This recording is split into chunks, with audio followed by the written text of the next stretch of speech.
It's Drew Tignanelli. This is our May update, and as you can see, I have nobody with me today. And unfortunately, Tom's mom, Trudy Bomvasuto, passed away on Monday. Tom's an only child. He's been taking care of things, and the funeral arrangements are tomorrow. Our prayers are with him and his family as they go through this time. But, business goes on as usual, and so we're going to do our update. Basically with the markets, you have the international markets have been doing better, much better than the U.S. this year, even with the currency situation. In other words, the euro declining, the yen declining, the dollar going up against a lot of other currencies. The international markets have been doing better this year than the S&P 500 and the Dow Jones Industrial Average. The Dow Jones and the S&P 500, as of this April 30th, when I'm doing this, April 29th actually, that I'm doing this video, the S&P's up maybe 2.5%. And even with the currency devaluation of the euro, most European markets are up 8% or so. Japan and China and Korea, they could be up as much as 10% right now.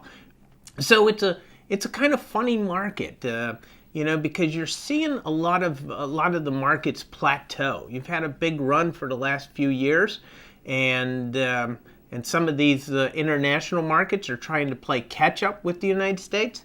But the U.S. markets, especially, for example, the Dow Transports, they've been one of the leaders of this market coming out from the bottom in March of 2009. And the transports are up somewhere in the neighborhood of 450%. They were one of the biggest movers of all of the stocks. Next to the technology was even better, and the biotechs, those were outperformed the transports. But the transports have been what we call one of the generals in this bull market, and they have absolutely gone flat for the last 6 to 8 months. They tried to make a new high, and they got up, and then they just collapsed right back down. These are signs that show you that the market is at least having some deterioration. There's a lot of pause going on in the market. And so, it's a market that you still want to remain cautious with to some degree, and that's what we continue to do. Interest rates continue to, they act like they're going to go higher, and then they act like they're going to go a lot lower. So they're stuck in a trading range between 1.75 on the 10-year Treasury, that's interest rate, 1.75% on the 10-year Treasury, and 2.25% on the high end of the 10-year Treasury, which is fascinating when you consider that Italy and Spain are right now paying only 1.3%. Now, think about that.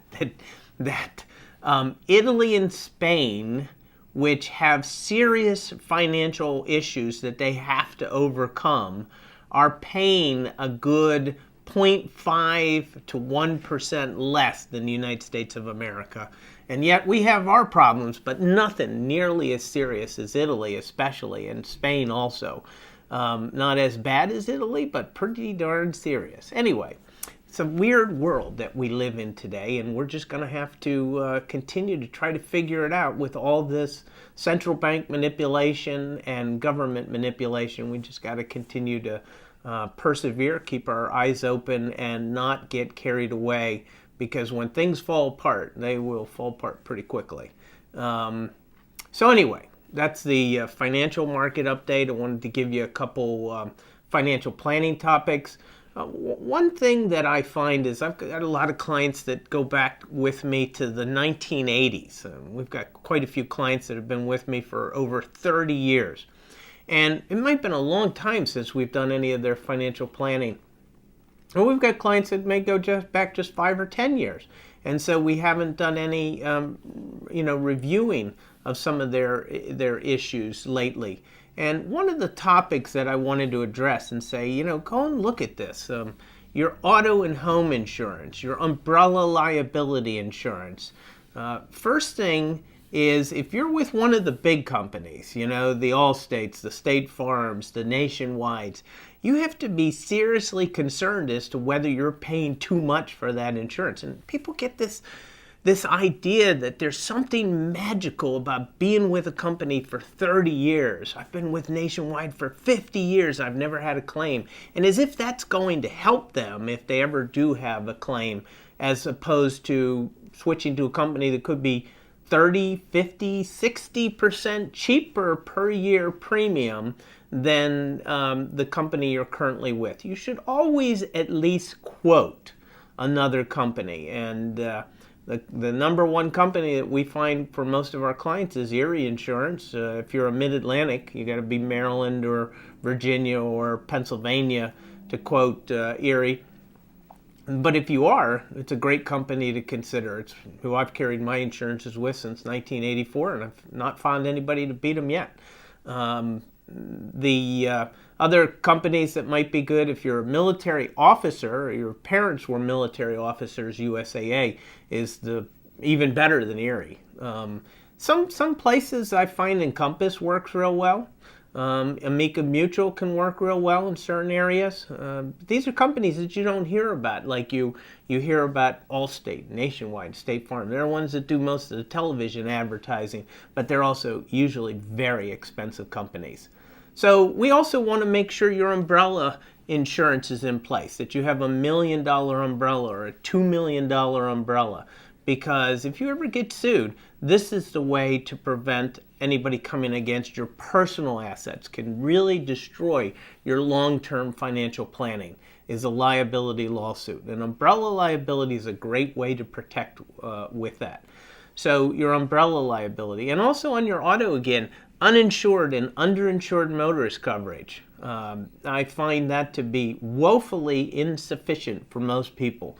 Uninsured and underinsured motorist coverage. So what this is if you're driving along and somebody has an accident with you, you get out and you exchange insurance, and they say, well, I don't carry insurance, your own auto policy will take care of that for you. Or if you get out and they say, well, I just carry the state minimum. You know what the state minimum is $30,000 per person, $60,000 for all the people in the accident. $30,000 if you had a serious accident with somebody and that's all the insurance they're carrying is not a lot of money. It is a woefully underinsured, and you turn to your own company to cover you. And most of you look at your auto policy, you'll see the uninsured and underinsured motorist coverage at something like 100, 300, which means 100,000 per person, 300,000 per all the people in the accident. Let me tell you something. If I had an auto accident with somebody and all I could get from them is $0 or $30,000, and all I got from my own auto insurance policy is $100,000 of uninsured or underinsured motorist coverage, $130,000 is not a lot of money in today's world if you're disabled due to an auto accident. So I like to see it at something of the magnitude of $500,000, $1 million, $500,000 per person, $1 million for all the people in the accident at the bare minimum. Actually, it might be personally, I carry $1 million of uninsured and underinsured motorist coverage. Each person's different, what you need and so forth. And so if you want us to review that, just give us a call, send us your information via email, give us a call, talk to us on the phone, or when you come in for your personal financial review, that's when we can do that. If you have not done a personal financial review, you really need to make sure you do one at least once a year.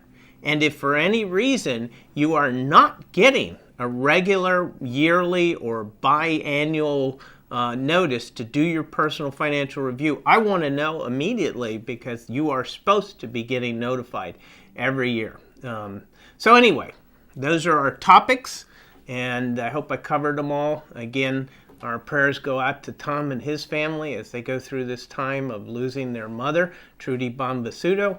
But we'll look forward to having Tom back next week. And that's our Financial Pulse for May of 2015. This is Drew Tignanelli saying God bless.